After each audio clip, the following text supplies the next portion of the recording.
السلام عليكم.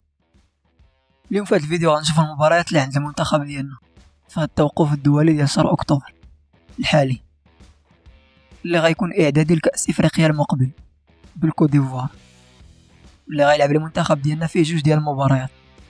الاولى غتكون يوم السبت 14 اكتوبر بالكوت ديفوار امام هذا الاخير اللي غتكون بروفا للمنتخب الوطني لكأس افريقيا.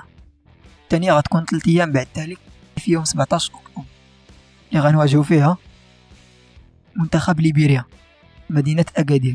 المباراة اللي رسمية ولكن عندها طابع ودي حكم التأهل ديال المنتخب المغربي مسبقا لهذا الكأس وإقصاء ليبيريا في تصفيات نفس المسابقة، تأهل المنتخب الجنوب إفريقي معنا من نفس المجموعة.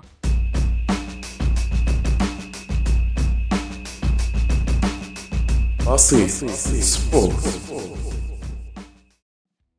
نمروا على السريع لتحليل معطيات هذه المباريات، وبداية خلينا نتوقع التشكيلة اللي يقدر يلعب بها المدرب وليد الركراكي ضد المنتخب الإيفواري. وعلى المستوى الشخصي كنظن أنه غيدخل بالتشكيلة المثالية أو بأحسن العناصر الموجودة، لأنه مع قرب كأس إفريقيا لازم على المدرب يشوف مدى جاهزية التشكيلة المثالية للمنتخب، وهذا هو أحسن وقت، لأنه المنتخب الإيفواري منتخب من أقوى المنتخبات اللي موجودة في القارة، من المرشحين للفوز باللقب، خاصة وأنه غيكون وسط جماهيره. بالنسبة لحراسة المرمى فرسميات بونولات ونقش،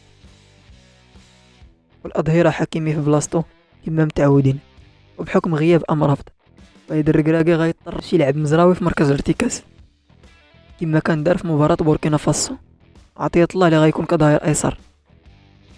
وبالنسبة لقلوب الدفاع راه لا نقاش على ثنائية نايف أكرد وسيس، واللي كيتعتبروا حاليا من أحسن اللعابة اللي عندنا في المراكز ديالهم.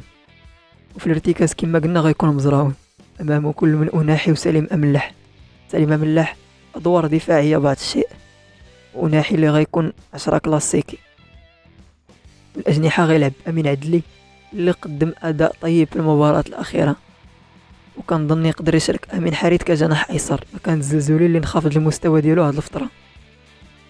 بالنسبه لراس حربه كنظن ان نصيري هو الخيار الامثل اللي عند وليد الركراكي. اما في مباراة المنتخب امام ليبيريا راه وليد غالبا ما غيعطي اللاعبين الاحتياطيين فرصة باش يشوف الاسماء الجديدة ومدى جاهزيتها لكأس افريقيا. وبخصوص حكيم زياش، فريق الطبي للمنتخب قام فحص اللاعب بعد المجيء ديالو من تركيا، وتم تأكيد اصابته لكن اصابة خفيفة، وهناك بعض الاخبار كتقول ان اللاعب عنده رغبة باش يلعب المباراة الثانية لأنه تأكد غيابه عن الأولى ويكسب قليل من الجاهزية قبل رجوعه إلى فريقه. أما بخصوص أمرابط فاللاعب للمعسكر الثاني على التوالي كيغيب، وهناك غموض عن حالة اللاعب واش مصاب ولا هناك رغبة من اللاعب باش يبقى مع مانشستر يونايتد. وصراحة ما نقدروش نجزمو في القضية ديال أمرابط، ونتسناو والد يعطينا في الندوة الصحفية سبب الغياب. كتوقعي للماتش المباراة ما غتكون سهلة بتاتا، بحكم أن حتى المنتخب الإيفواري غيبغي يربح باش يعطي صورة للخصم على أنه مستعد للكأس اللي ما غتكون سهلة بتاتا واخا هو المستضيف ديالها.